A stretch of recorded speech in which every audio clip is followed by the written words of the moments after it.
আরে তুই এই বোর্ডের উপরে উঠে কি সুন্দর করে হোলি খেলছিস। আমি তো সবাইকে তাড়াতাড়ি করে রং মাখাতে পারবো। বাবা আমিও বোর্ডের উপরে উঠে রং খেলবো। ম্যাডাম এটার দাম কত?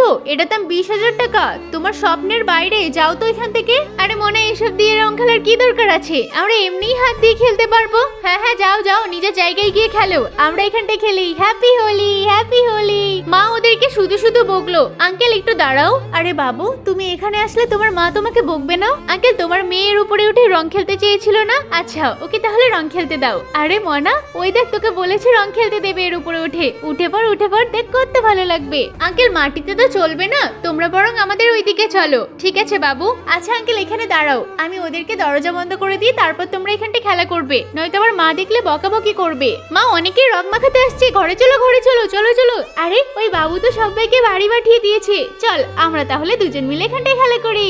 আহা কত ভালো লাগছে এইভাবে রং খেলতে।